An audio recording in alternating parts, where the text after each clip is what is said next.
Oiê, pode olhar, eu sou Ayrton Marques e estou de volta para mais um episódio do videocast de entrevistas do Olhar Direto. E hoje o nosso papo reto e direto é com Lívia e Renata Neri, filhas do ex-presidente da OAB Mato Grosso, Renato Neri.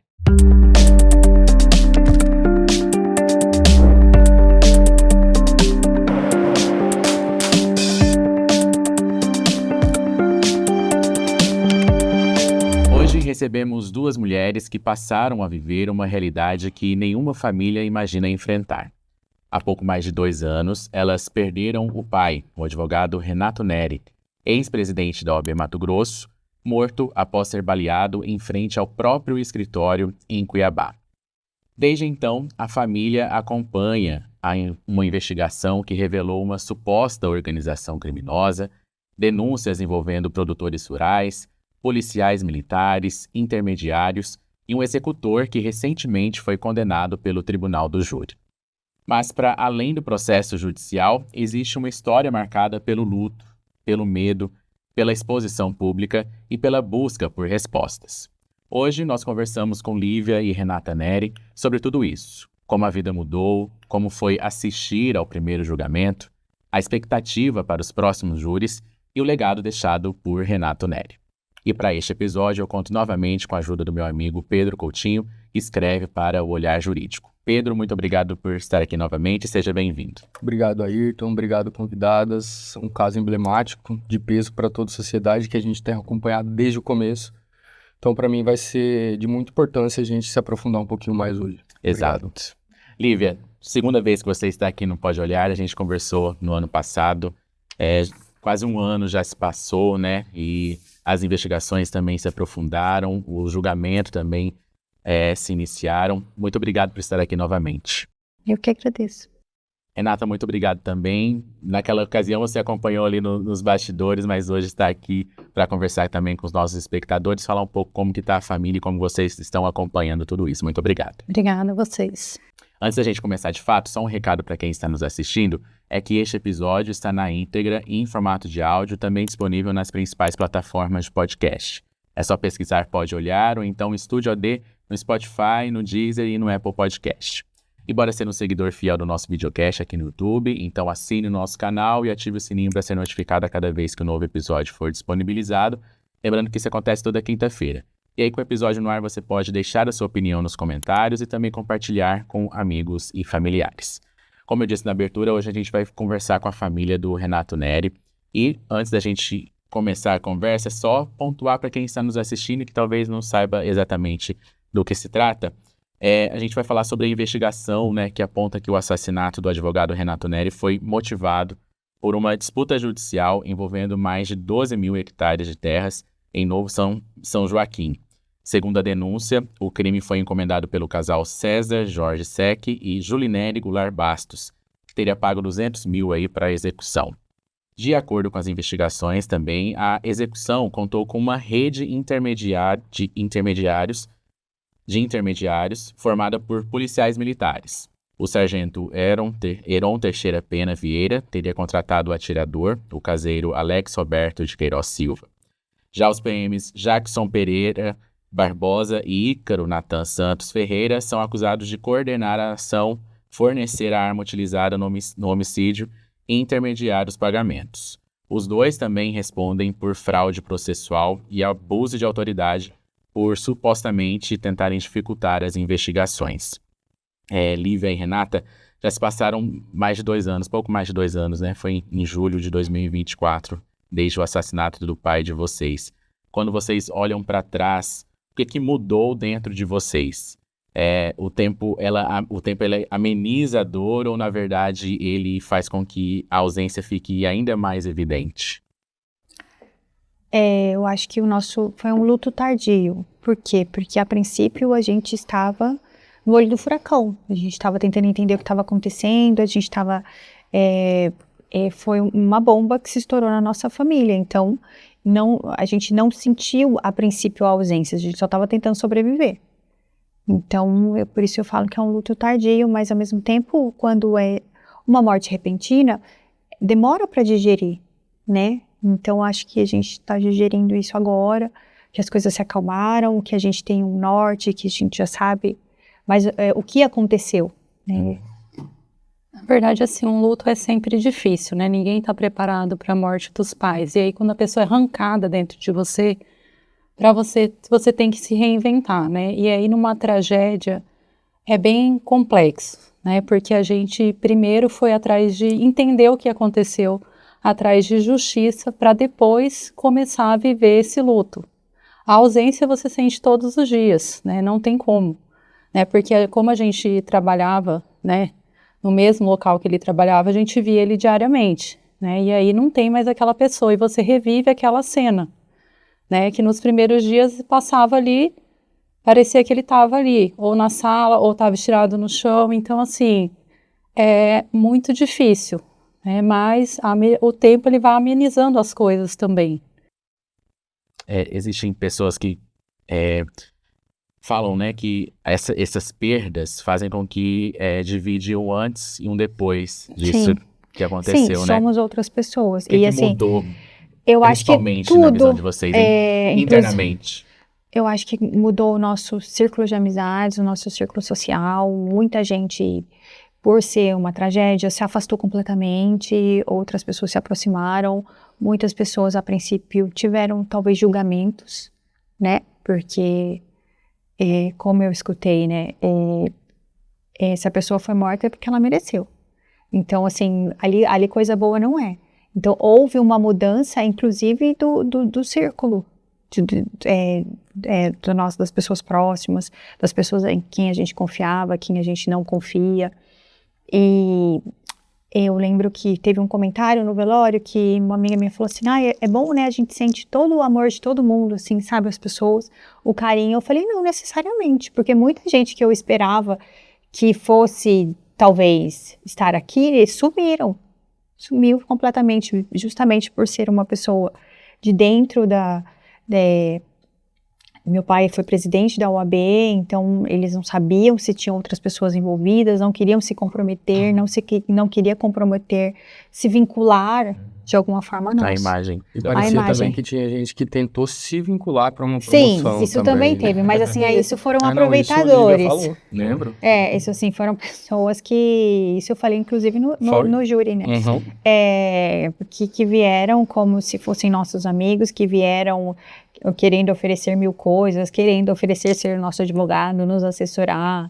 Pessoas que apareceram ali com 48 horas após a morte do meu pai. Assim, eu tô falando de advogados, estou falando de pessoas dentro ali do judiciário, não necessariamente, assim, mais advogados mesmo, que queriam se promover com aquela situação. Acho que a perspectiva de vida muda, né? Depois que você vive uma tragédia, né? A forma como você encara as coisas, você vê que você tá aqui, amanhã você não tá. Então, o valor que você dá para as coisas, ele muda completamente. Né? E como, infelizmente, a morte do nosso pai foi em relação a dinheiro, né? Você vê que o dinheiro ele também corrói completamente as pessoas, né? E isso é muito triste. Faz você pensar também esse ponto, né? Você repensa assim... Ou da humanidade. Ali, tudo, né? tudo. Quanto vale. Mas assim, a nossa educação sempre foi muito simples, né? Assim, meu pai, ele nunca dependeu para sobreviver, ele se construiu dentro do direito, da advocacia como advogado. Nós sempre nunca dependemos financeiramente do meu pai, nós sempre trabalhamos do nosso trabalho. Então, assim, graças a Deus, na nossa educação, o dinheiro nunca subiu na cabeça. Por isso que é tão inconcebível tudo que aconteceu, né? Inclusive, os depoimentos falam, né? Eu não vou... Ele tem que morrer porque ele não vai gastar o dinheiro. Que ele conseguiu tomar minhas terras. Uhum. Então, assim, isso tá dentro dos autos lá, né? Dos depoimentos. Então, Mas meu pai era uma pessoa tão simples, gente. Ele não viajava, ele gostava da mesma comida, ele fazia questão de falar que tinha aquela calça há 20 anos. Olha, ainda tá servindo, viu? Usava só o mesmo tênis. Meu pai nunca trocou nem de relógio, gente. Hoje a gente vê tanta advogada ostentação. Então, assim, meu pai tinha um relógio, assim, eu acho que já tinha 20 anos aquele relógio dele. A roupa dele. mesmo que ele tava, no dia que ele faleceu, era uma roupa que ele usava toda semana. Toda semana, uma camisa Entendeu? listrada, enfim. E até se via muito eles, a gente de roupa nova, e falei, tá gastando dinheiro com isso? Já chamava uma atenção. É. O prédio onde era o escritório dele era dele também, né? E tinha algumas salas e vocês também trabalhavam lá nesse prédio. Vocês pararam de trabalhar nesse espaço ou continuam também trabalhando ainda lá? E como que é, se sim, como que é também diariamente ter que visitar esse lugar, né? Então, no começo foi muito difícil. Primeiro porque a gente está vivendo a situação, mas as outras pessoas, elas opinam sobre tudo, né? Cadê o segurança de vocês? Vocês têm que sair daqui. Aí tinha gente que começou a arrumar corretor pra gente. Então, assim, a gente Achando não que tava com vocês tinham que cabeça vender pra ali. nada, né? Meu Deus. Não, assim, como que Então- nós íamos fazer uma mudança e eu vou pagar se eu tenho um lugar? Então, assim, foi assim, E até pra eu sair de lá, tinha que tirar muito tudo. complicado, né? Então, é isso que ele falou, aí para alugar, para tirar as coisas, para fazer uma mudança, a gente vivendo um luto, correndo atrás de justiça. Não, Então, na a gente verdade, decidiu. logo quando aconteceu, nós estávamos sendo intimados pela polícia constantemente. A gente estava tentando ver o que poderia, fora que nós tínhamos o nosso trabalho.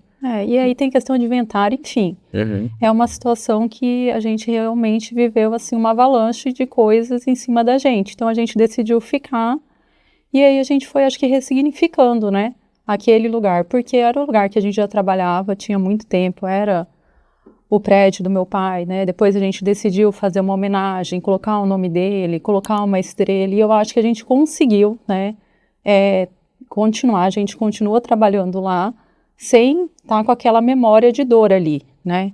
Então, eu acho que isso foi o mais importante. Com o tempo as coisas se acalmam. Eu acho que quando é uma coisa tão próxima, você se acostuma. Agora, tem muita gente que chega lá e fala, olha, eu tô emocionado por estar aqui, foi aqui o local. A gente não tem mais esse sentimento tão visceral. Mas, assim, nós fizemos questão, o escritório hoje não é mais o mesmo, a gente pintou, a gente reformou, a gente mudou ali aquela imagem que tinha quando ele Quando faleceu. aconteceu, né? E assim, pintei, troquei quadro, fiz tudo que podia fazer. No júri, seu depoimento foi muito forte, né? Você falou sobre esse momento, como que você recebeu a notícia, como que foi chegar ali no local. Você chegou 5 minutos depois, né? Foi. Alguma coisa assim. Como que foi ir até o hospital, estar ali na UTI. Como que essas imagens ainda, você revive essas imagens e como que você tenta trabalhar isso, né? Fazer com que isso não seja tão pesado quanto foi naquele dia. Talvez, assim, e eu fui muito criticada disso, da forma com que eu falei, né, assim, porque as pessoas acham que porque eu estou tendo autocontrole, eu sou uma pessoa insensível ao relatar o que aconteceu, porque ali no júri eu precisava concluir e expor uma linha de pensamento. Se eu ficar chorando ali, eu não iria conseguir, porque muita gente desconhece como funciona um julgamento de júri, que os jurados são leigos, que não tem noção nenhuma do caso e eles precisam entender. Eles não leram nada antes. E aí eu tentei falar aquilo, porque o meu pai, ele era essa pessoa centrada, controlada, que tinha autocontrole, para estar ali. Não é fácil, em nenhum momento, a reviver, falar. Eu sou uma pessoa que eu não gosto de me vitimizar. Eu não tenho essa personalidade de ficar me vitimizando, mas ao mesmo tempo, nós fomos a vítima. Então, assim, eu não vou tirar o fato disso, né? Então, foi tudo muito doloroso, tudo muito difícil. A minha memória, eu lembro da roupa que eu estava, eu lembro da bolsa que eu estava, eu lembro dos detalhes, assim, de tudo daquele dia. Das pessoas, do meu pai, do local, não tem como apagar isso. Mas hoje é com mais leveza, talvez, que assim, sem muita dor, né, que a gente consegue lembrar do que aconteceu, dos fatos. É uma coisa muito atípica que acontece, assim, eu senti como se a gente estivesse numa guerra, entendeu? Estoura uma bomba aqui, matou seu pai, vamos tentar sobreviver, sabe, assim, salve-se quem puder. Era ali, porque igual a gente entrou, Eu entrei na ambulância sozinha e ali era visível que ele estava morto ou que ele estava morrendo, né? Os paramédicos depois, e eu li até os comentários de alguns paramédicos, eu não sei o nome da pessoa que trabalha na ambulância, mas os enfermeiros ali, eles comentaram nas fotos que eles estavam. Aquilo foi muito tenso para eles. Eles nunca peguei um caso desse. Geralmente Chocou você pega até os profissionais ali. uma morte, mas não são tiros na cabeça. Como que você socorre uma pessoa com tiros na cabeça, né? E depois eu fui entender que quando é na cabeça, o corpo está completamente saudável. Então, e essa ligação demora, por exemplo, até para um coração parar, ele pode demorar 3 horas, porque ele estava saudável. Ele só não tem o comando, aquele comando para vir para o corpo todo demora. Então, eles mesmos falavam que já estava morto. Ele falou, morte cerebral, e o outro falava, não, ainda não é, mas está sem pupila. Então, assim, isso foi muito difícil para mim. Por mais que eu seja leiga, eu entendi o que estava acontecendo ali. Para mim, como não foi saber da gravidade de tudo. A Renata ficou lá embaixo, segurando a cabeça do meu pai até chegar a ambulância. Cabeça não, eu fiquei segurando na mão. Não foi ali. Foi na mão. Assim. Você estava no prédio no momento? Tava no prédio, mas eu não ouvi, né? Eu tava trabalhando, né? E aí não ouvi tiro, não ouvi nada, só a moça bateu na porta, né? Falou emergência com o seu Renato.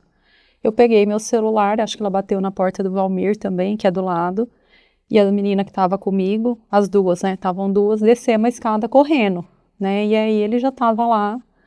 E eu lembro que eu vi assim, lá do vidro, né? Que são 3 andares, a gente fica no terceiro, ele lá embaixo estirado.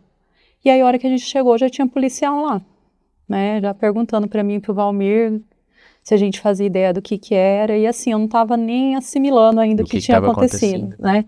Aí pegamos a carteira dele, que eu acho que ele queria RG, algum protocolo ali, policial. né? Policial, acho que eram 2 policiais.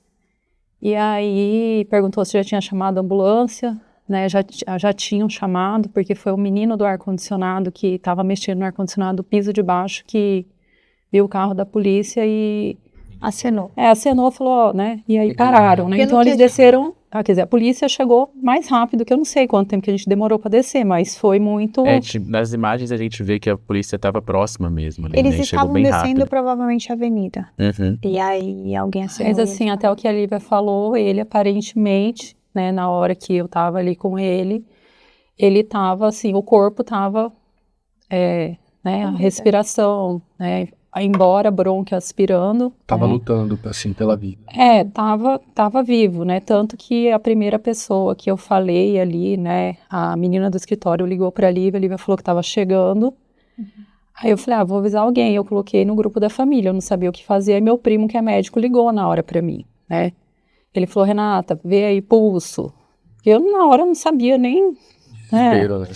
Aí ele falou, vê pulso. Aí ele falou, o pulso tá ok, né? Aí ele acho que falou para olhar aqui também, aí a gente viu que ele tava vivo. Então daí eu fiquei um pouco mais tranquila, mas até a ambulância chegar, a Lívia chegar, acho que foram os minutos mais demorados da minha vida. Logo depois, a família falou que vocês temiam também pela própria vida, pela segurança, vocês acharam que também poderiam morrer, né? Naquele momento, esse temor, esse medo foi maior do que a própria situação ali? Não. Tanto é que eu até falei que lá quando eu cheguei no hospital, o policial falou que iria me prender se eu não entregasse o celular do meu pai. Ele falou, aí eu falei, pode, fica à vontade. Então assim, ali, tipo, o pior já tinha acontecido. Então assim, se a gente fosse, porque nós estávamos em choque. 24 horas depois pode ser que não, tá? Essa não é mais a resposta.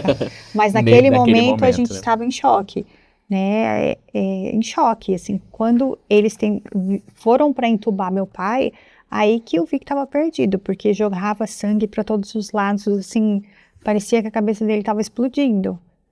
Então, assim, ali para mim estava tudo perdido, no sentido da vida dele. Mas, assim, demora para digerir, para entender o que era. Eu, naquele momento, não entendia que era uma execução. Para mim, porque a gente não conversou. Eu não conversei com a minha irmã, eu não conversei com ninguém para perguntar o que aconteceu. Eu sabia que tinha sido baleado. Agora, se era um assalto, se era uma bala perdida, se... Meu pai era uma pessoa super distraída. Se alguém falasse assim, me passa sua carteira, ele ia olhar assim, pra cara da pessoa. Ele tava Então, com o assim, jornal, tava com o ele tava celular lendo na o jornal. mão, né? Tava Assim, seguindo a rotina tá. dele, né? Ele tava, assim, ele é tranquilo. Então, eu não sabia o que era. E aí, depois que foram falar uma execução, eu falei, uma execução? Tipo, como assim? Né? Nós assim, não somos pessoas públicas, pessoa, assim, que andava com segurança ou alguma coisa assim. Mas eu acho assim, o que você falou, porque logo que aconteceu no próprio hospital, muitas pessoas começaram a falar que era por disputa de terra, né?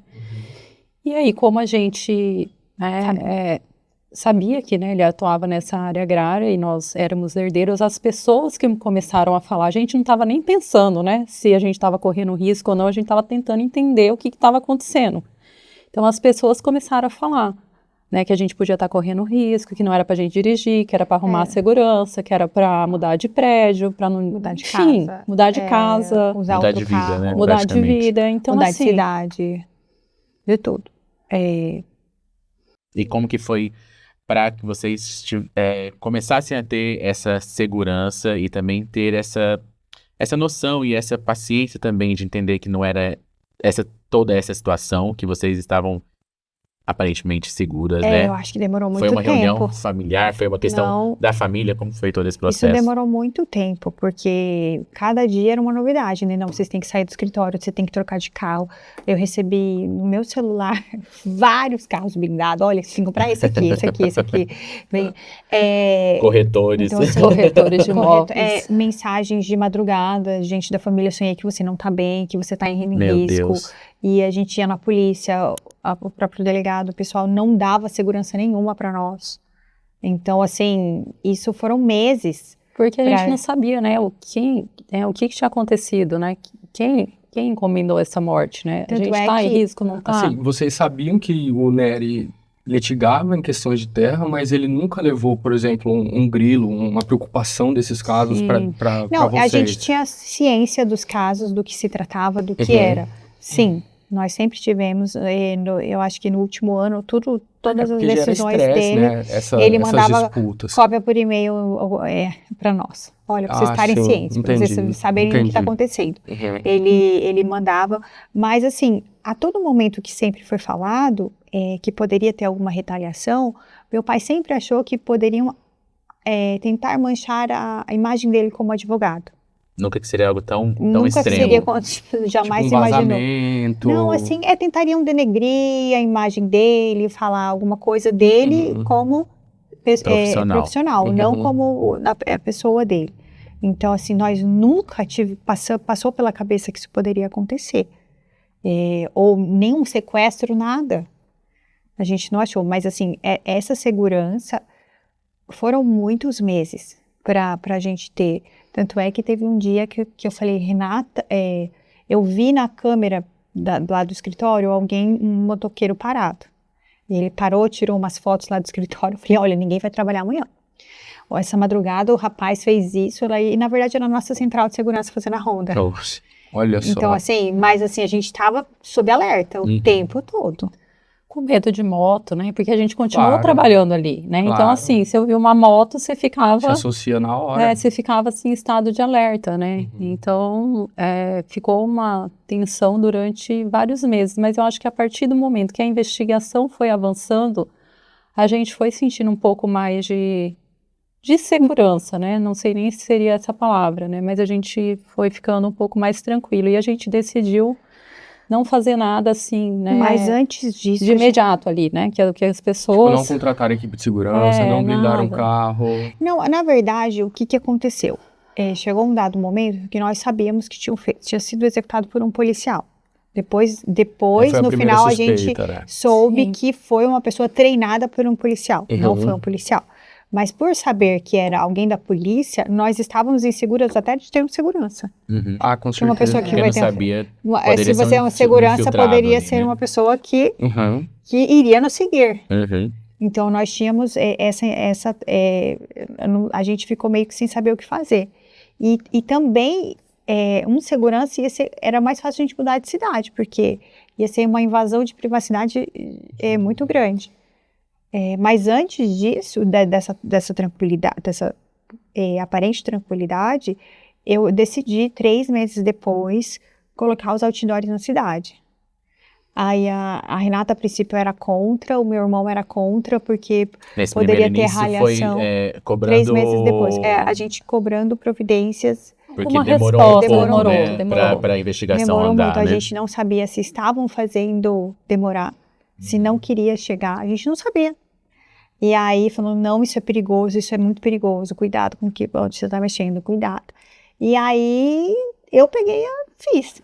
Porque, assim, as pessoas, né, pra gente, a exposição é muito grande, né, e eu, assim, na hora também eu não entendi por que eu não queria, né, eu não queria estar exposta, né, porque eu, de certa forma, estava exposta cada vez que eu visse aquele outdoor do meu pai, aí eu entendi, né, que era necessário, mas até você entender também é um processo, né, que você precisa também buscar a justiça, né, e aí daí a gente decidiu que ia assim, a gente viu que realmente foi uma pressão atrás. Indiretamente ou diretamente, essa exposição, essa cobrança pública acelera, querendo ou não, Sim. pressiona, e a cobrança A por exposição da mídia respostas, foi né? muito positiva nas investigações. Tanto é que, conversando com um delegado, que posteriormente foi descoberto o envolvimento de policiais, ele falou claramente, a quantidade de policiais envolvidos em morte em confronto diminuiu drasticamente no estado de Mato Grosso. Sim. Ele falou assim, a gente tinha cerca de 30%, e ele falou que foi a 0. Então, assim, de alguma forma, foi positivo. Foi positivo para outras pessoas, foi positivo para a investigação, que foi uma investigação que a gente sabe que envolveu muito, muito dinheiro para conseguir desenrolar. Assim, eu falo, o Estado, a polícia investiu ali, muitos profissionais nisso, nesse sentido que eu quis dizer.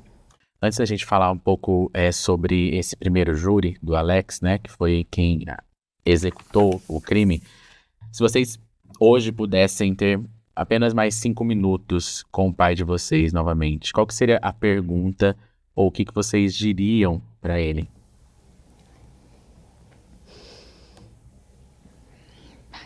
Bem Depois difícil, de né? tudo Mas isso. eu acho assim, né? Até eu falo ali, porque eu fiquei ali com ele, né? Eu falei que ia ficar tudo bem, não sabia se ele estava ouvindo ou não. Foi a única coisa que eu consegui falar. Na UTI a gente tentou conversar, mas eu acho que seria mais agradecer, né? Eu acho que não tem mais muito que você... Porque 5 minutos é muito pouco, né? Se a gente pudesse tomar um café, né? Aí seria... Tudo bem, pode falar. Aí seria, né? A gente conseguiria pegar mais ensinamento, né? Porque ninguém está preparado, né? Como eu já falei, para perder o pai dessa forma, então, né? E seria, né? O que eu fico pensando é se ele, o que né? Ele estaria pensando de tudo que a gente fez até agora, né? Eu acho que eu falaria que a gente tá dando conta, sabe? Assim, o peso tá realmente muito grande, mas, assim, tudo que ele ensinou, tudo que ele passou, falar que, olha, eu tenho certeza que ele teria orgulho da gente. Ele teria orgulho da forma com que a gente está encarando, da forma com que a gente está se posicionando. E esse é o único legado que fica. A única coisa que fica depois da morte não é dinheiro, não é herança, não é nada. O legado é de quem você é. Hoje, eu participei daquele júri que foi extremamente massacrante emocionalmente,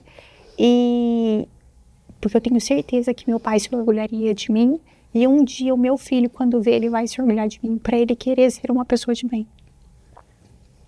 Vocês honraram o legado e estão lutando por esse legado também, Sim, né? Deixado e, por assim, ele, né? isso, assim, tudo o que aconteceu, a gente tá aqui, a vida continua, tudo continua, mas, assim, isso atingiu consideravelmente a nossa saúde.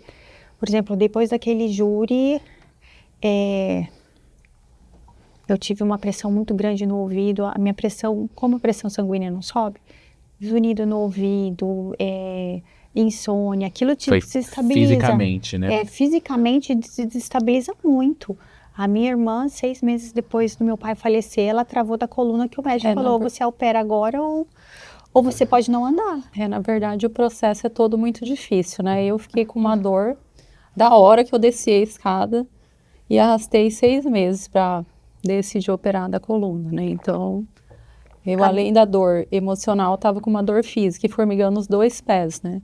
E Aí o médico falou, vamos operar semana que vem? Eu falei, vamos, porque eu não aguento mais. Isso pode resolver, né? Agora. Sim. Essa dor, pelo Essa menos, dor, né? sim. E assim, a minha tia, que era a irmã do meu pai, mais próxima dele, ela emagreceu 20 quilos. Logo depois, um ano depois, teve um câncer. Por Câncer quê? de Porque pulmão. essas coisas adoecem a família Sim, toda. com certeza. Adoecem a família toda. Uma perda já é difícil, né? A forma como aconteceu tudo, Mas né? só completando, eu estava até lembrando que tinha, né, até vindo para cá, né, que meu pai tinha uma música que ele gostava muito, né, e que ele fala que a justiça não fosse indiferente, né, uma música em espanhol, né, então assim, eu acho que a justiça não está sendo indiferente, né, à morte dele, então isso pra gente também é muito importante.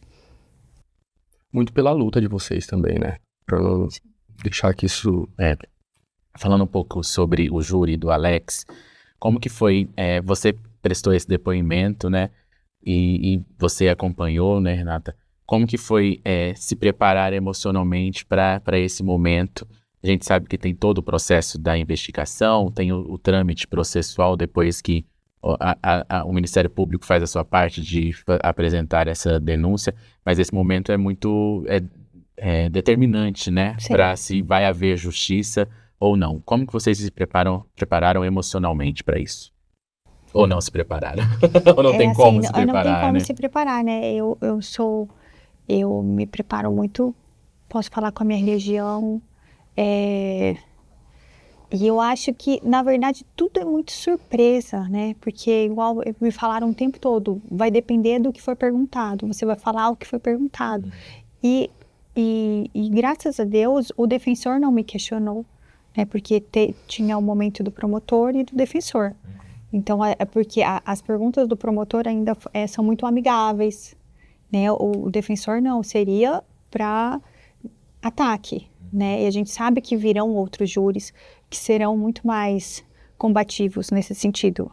Então, que vai ser difícil, mas assim, eu não sei te falar, eu não tive esse preparo emocional, até porque na véspera eu estava bem emocionalmente abalada, para falar de algum preparo, assim, como que vai ser, que vai estar lá, ansiedade desse aquela momento. ansiedade, tanto é que eu não sabia nem para onde olhar ali, né, olhar para frente, olhar só para ele, porque eu sabia que se eu direcionasse muito o olhar para o réu, aquilo ia me desconcentrar completamente.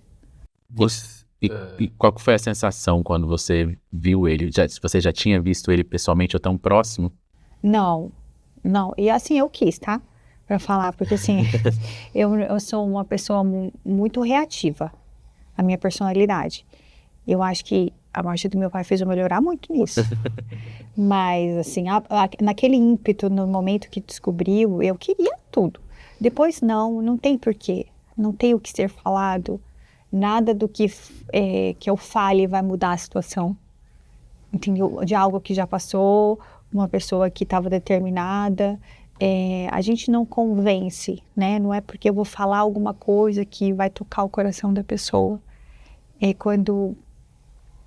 Mas ao mesmo tempo, ali eu vi, o júri é muito triste, é uma situação muito triste, foi muito triste ver o filho do réu chorando muito. Depois que eu saí do depoimento, eu fui para as pessoas onde estavam assistindo. E assim, é muito triste ver a família, o irmão ali.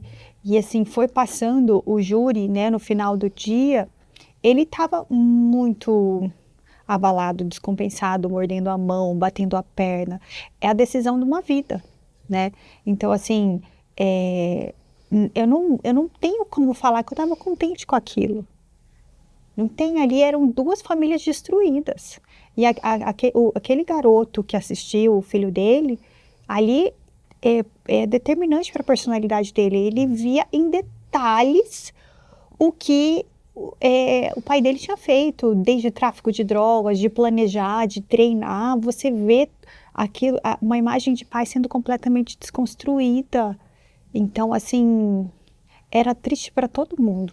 Foi muito tenso. Então, assim, porque Uma coisa que me chamou a atenção, Lívia, desculpa te interromper, na hora do seu depoimento, a gente que assistiu percebeu que você estava firme, apesar de que, né, você tem suas questões pessoais.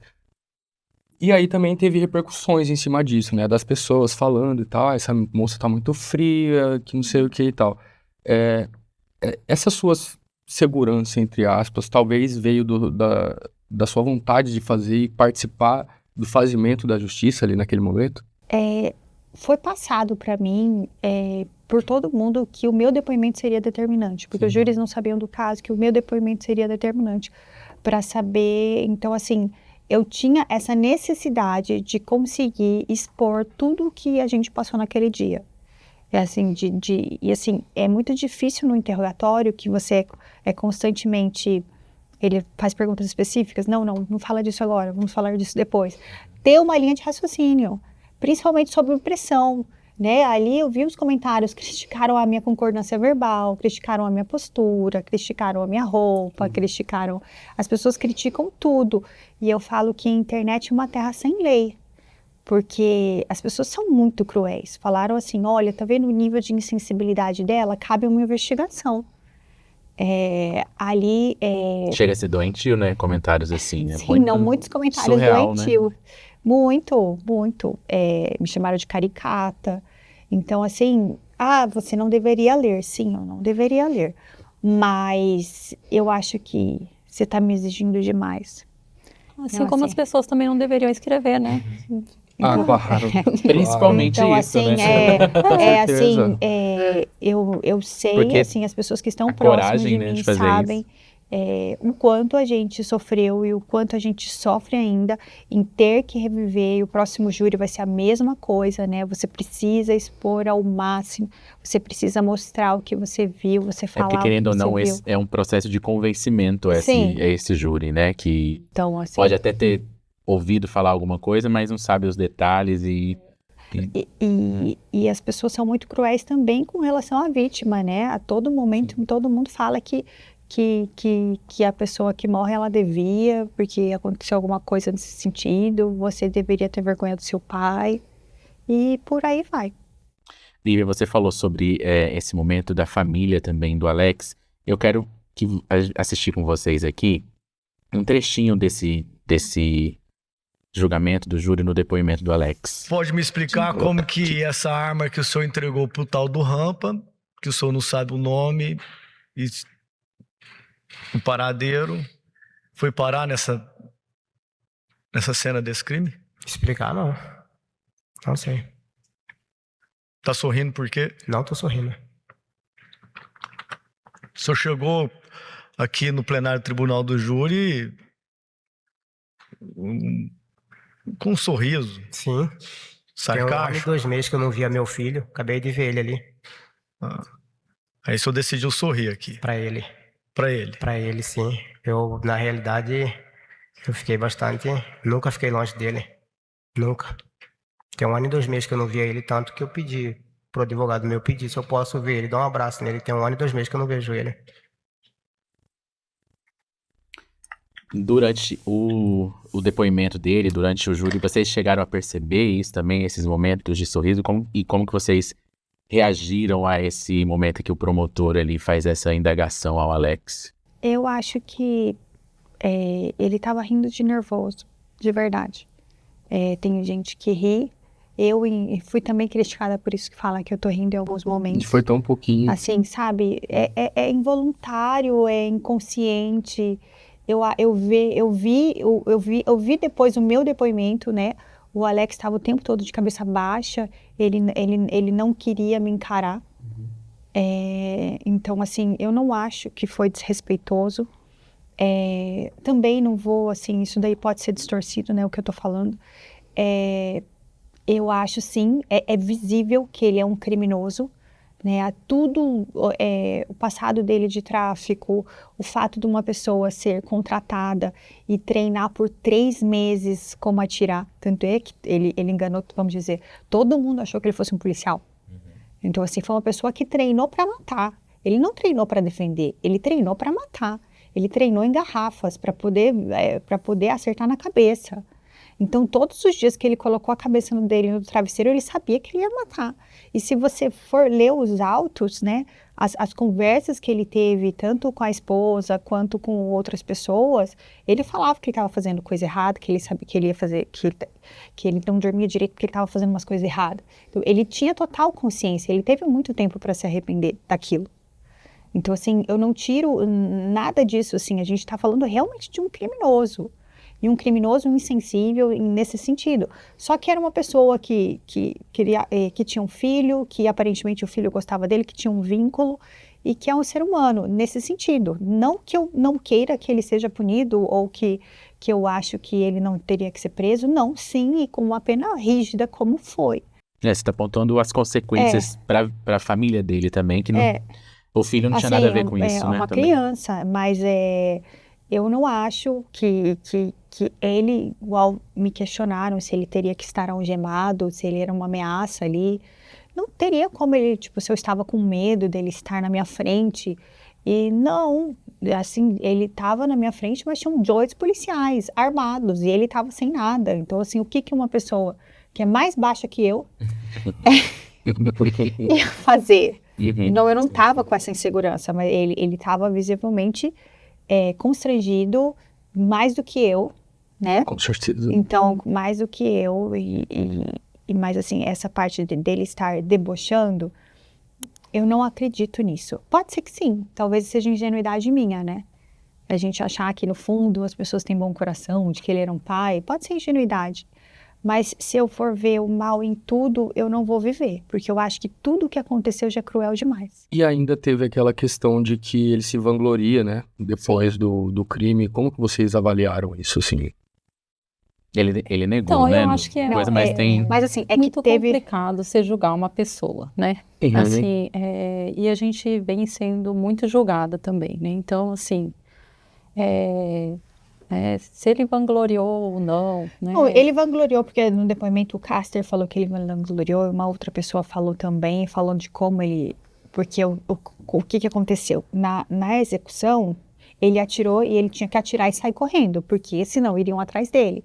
Então ele não tinha certeza, isso ele falou depois, que ele tinha acertado. Entendeu? Se ele tinha, sei lá, atirado, pegado de raspão, ele não sabia. Ele não sabia. E aí ele se vangloriou nesse sentido. Foi tão rápido e deu certo, o negócio deu muito certo. Então ele se vangloriou com os amigos policiais, né? Ou seja, assim, com quem realmente sabe atirar. É um nível, sim, é uma insensibilidade absurda. Tudo ali é. Tudo. Então, assim, ele não é uma boa pessoa nesse sentido. Não tem como... Isso a gente está falando de fatos. Uma pessoa que tira a vida de uma outra pessoa, que nem conhece, né? Como vai...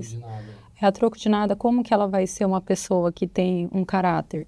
Né? Então, assim, eu acho que não cabe a gente julgar, mas os fatos mostram, né? Que ele foi altamente frio, né? Não pensou em nada, só nele. Só nele, assim, movido totalmente pelo ego. Então... Por uma merreca de dinheiro. E ao mesmo tempo ele comemorou depois, ele trocou várias vezes o celular, ele comprou um carro, ele aproveitou daquilo, né? Assim, não foi por pura necessidade de como ele falou que ele estava muito endividado. Até tentou emplacar isso, né? E assim, no depoimento dele, no júri, ficou muito claro que ele está tentando pegar todo esse crime para si. E a gente sabe pelos autos, né, sabendo que existem, envolveram muito mais gente. Eu não teria nem como um marceneiro comandar toda uma empreitada criminosa dessa sozinho. Vocês conseguem imaginar o porquê ele adotou essa estratégia? a gente não tem como ter certeza de nada, né? Mas provavelmente existe um medo ali muito grande, pode existir uma barganha financeira aí nesse sentido, tanto é que dentro, como existem mais envolvidos, no meio das investigações, um dos envolvidos tentou extorquir muito mais dinheiro, mostra a todo momento que é isso. Né? Parece que tem alguém tentando comprar o silêncio, comprar alguma versão. Eu fiz muito essa pergunta pro delegado, eu falei assim, não é perigoso? É perigoso eu estar aqui? Porque assim, isso não vai gerar mais raiva. O júri não aconteceria normalmente Sem o meu seu sem eu depoimento. estar aqui, sem envolver a nossa família tão diretamente assim. Ele falou, aconteceria, só que poderia não ser a pena justa para a pessoa, porque o júri precisa entender o lado da família, então assim, ele não tem família, ele não tem ninguém para que o defenda, vamos dizer, que queria a vida dele. E eu falei assim, porque pode ter uma retaliação, olha lá, tipo, tô com raiva dela por ela estar ali, por estar aumentando a minha pena, por estar...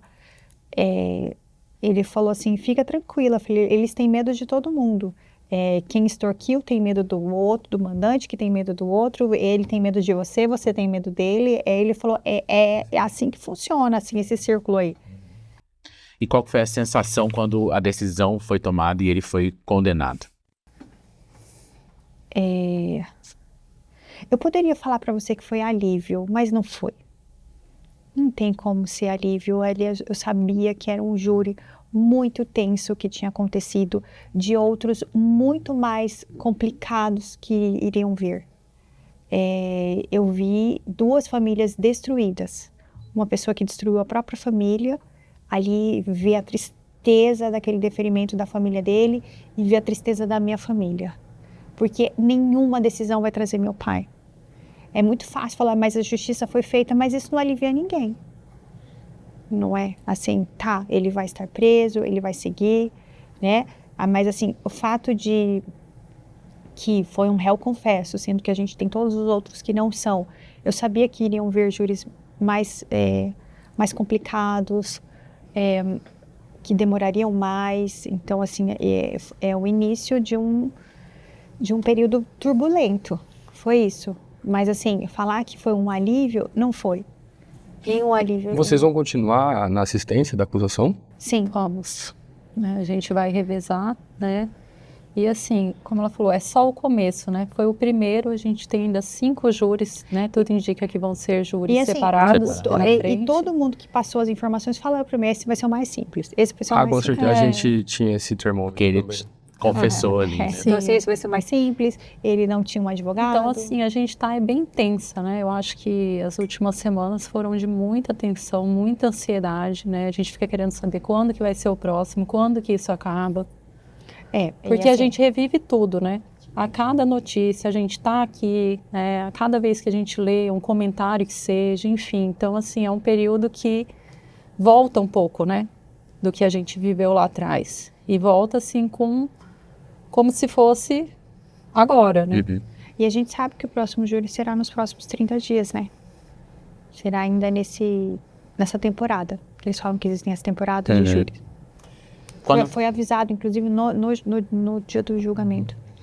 A gente, socialmente, quando até mesmo não passa por situações como essa, tão direta e tão próxima, a gente fala muito sobre a pena, a prisão como um espaço de ressocialização, né? Como que vocês analisam isso? A prisão como espaço de ressocialização, esse período que ele vai passar na prisão, condenação de 33 anos, mas a gente sabe que isso é menor, é um tempo menor. Vocês acreditam nessa ressocialização? Como que vocês pensam nisso quando envolve o assassino no pai de vocês? Eu acho que isso é meio utópico, né? Você falar que existe uma ressocialização, que as pessoas vão se converter, eu acho que existe uma pessoa que ela tem moral e as que não tem. Então é muito complicado a gente afirmar. Lógico que existem, né? Existem pessoas que saem, mas a gente está falando da exceção e não da regra. A regra são os que saem e saem com mais ódio para fazerem coisas piores. Isso que a gente vê no Brasil. Não tenho experiência, não sou criminalista, não sou de direito, mas assim, no Brasil a gente sabe o nível das prisões, de como e que muita gente é maltratada ali dentro. Então, eu não acredito de verdade numa ressocialização. Isso exige muito da pessoa também. Ela tem que querer ser um ser humano melhor. Se arrepender e ela querer, tem que querer se arrepender. E naquele julgamento não existe arrependimento algum. Nenhum. Da forma com que ele explanou, eu peguei esse serviço, ele fala como se ele Aquilo tivesse... me chamou muita atenção. Como se fosse uma coisa assim, como se ele fosse Pegou mais um comprar serviço de um armário, uma né? bicicleta, Sim. entendeu? Ah, Como se fosse uma coisa super simples. escolhendo Eu um resolvi freela comprar a ali. bicicleta, vender. Não, e até o jeito que ele fala, que ele tenta sim. assumir a culpa sozinho, né? Eu descobri que ia ter Que é ali, um vou caso. pegar pra mim. Então, isso aí não... enfim, Então, assim, é muito complicado, né? Você saber o que vai acontecer. Mas E vocês como a Lívia acreditam falou, numa ressocialização no Brasil? Eu acho. Perguntar. Não pode. Mas é uma pergunta pergunta só muito pra nós. difícil. É muito difícil pensar nisso, né? Mas eu acredito muito no que você falou, assim, há casos e casos, né? E eu acho que para uma ressocialização, o passo principal é o arrependimento, né?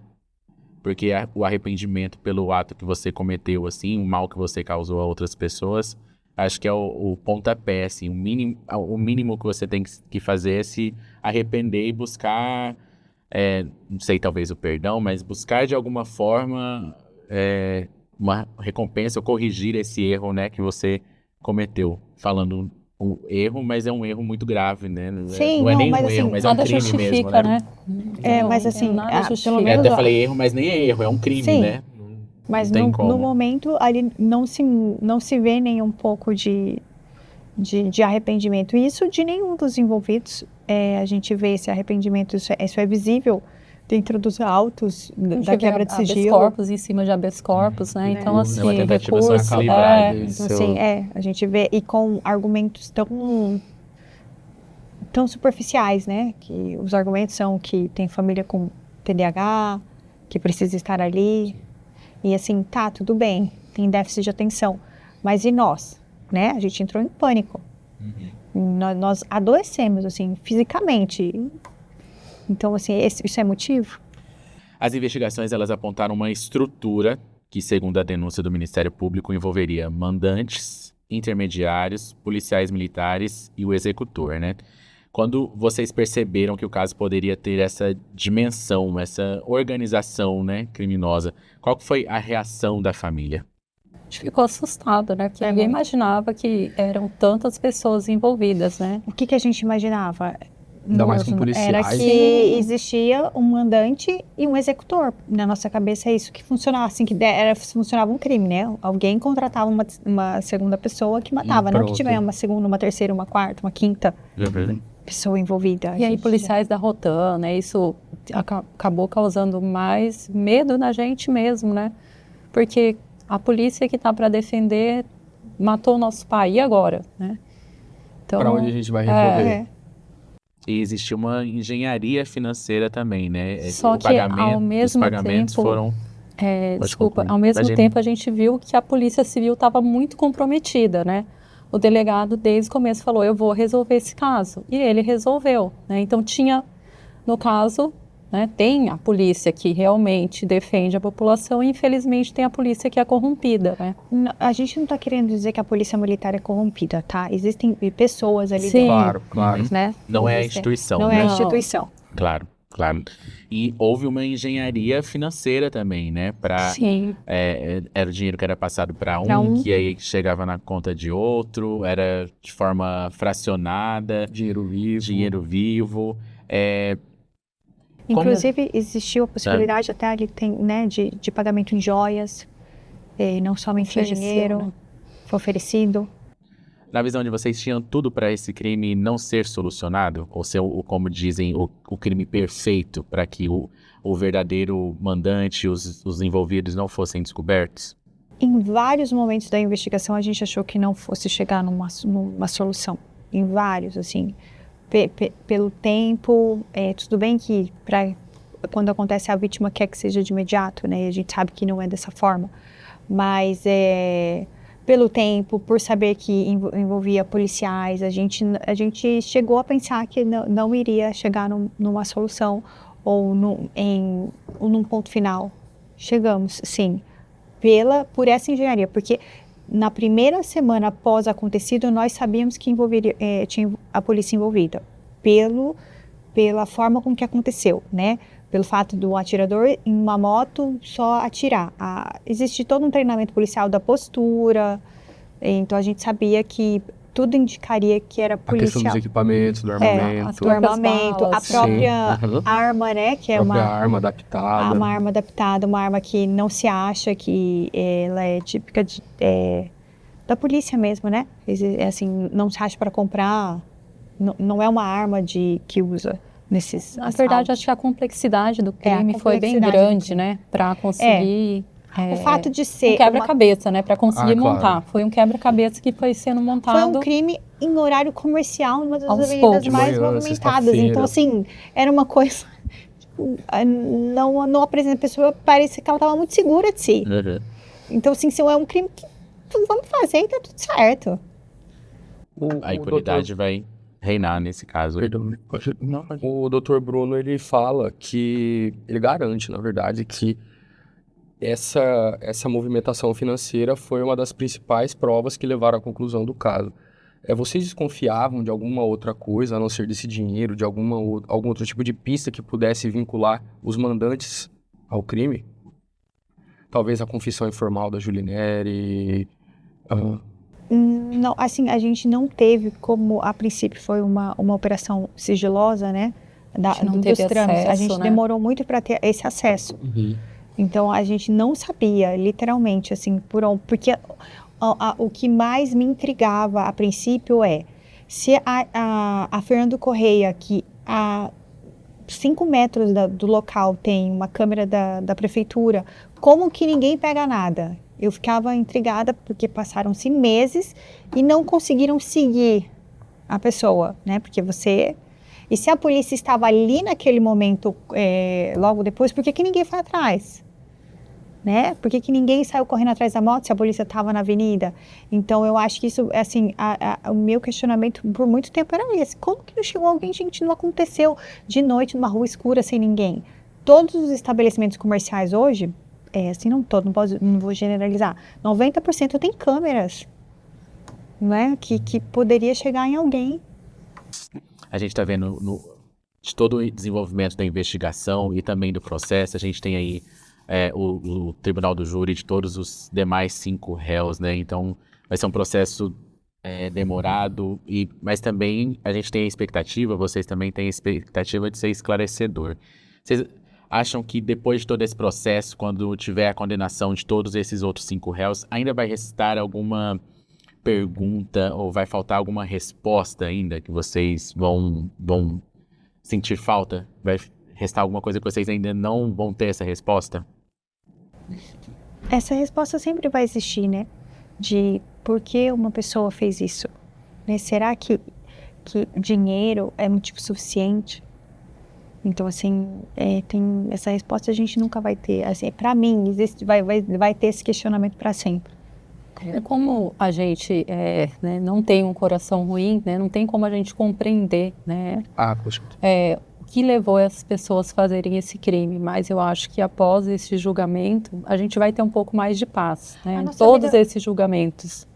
Porque vai se encerrar um ciclo, né, que a gente está num ciclo de busca por justiça e aguardando a condenação, que é o mínimo, né, porque nada vai trazer nosso pai de volta. Então, o mínimo que a gente espera é que a justiça seja feita e que essas pessoas paguem conforme a lei. Ótimo. Eu agradeço mais uma vez a vocês estarem aqui. Foi um episódio esclarecedor também. Espero que tenha sido bom para vocês também. A gente sabe que é um assunto muito delicado. A gente se prepara também muito para como fazer essas perguntas, o que a gente também vai abordar, porque a gente entende também ou imagina entender como que é passar por toda essa situação. Enfim, a gente continua acompanhando o caso. O Pedro vai estar lá no tribunal de júri nesses próximos todos, com certeza. Enfim, a gente espera que a justiça realmente seja feita e que, como a Renata disse, essa fase, esse período, né, de toda essa história seja encerrada de forma satisfatória. Mas enfim, muito obrigado a você, Lívia, e a gente talvez tenha outra oportunidade, vamos pensar num outro episódio aí, quando encerrar todo esse processo, enfim, mas muito obrigado, A viu? gente que agradece. Renata, muito obrigado. Obrigada a vocês. Pedro, muito obrigado aí por mais este episódio, até uma próxima. Obrigado, amigo, até. E você acompanha a repercussão deste episódio no nosso portal, que é o olhardireto.com.br. Segue a gente nas redes sociais, é só pesquisar @olhardiretoOficial em qualquer uma delas. E no Instagram você também acompanha os bastidores do nosso programa no estúdio.od. E eu vou ficando por aqui e volto na próxima semana com mais um papo reto e direto. Tchau, tchau.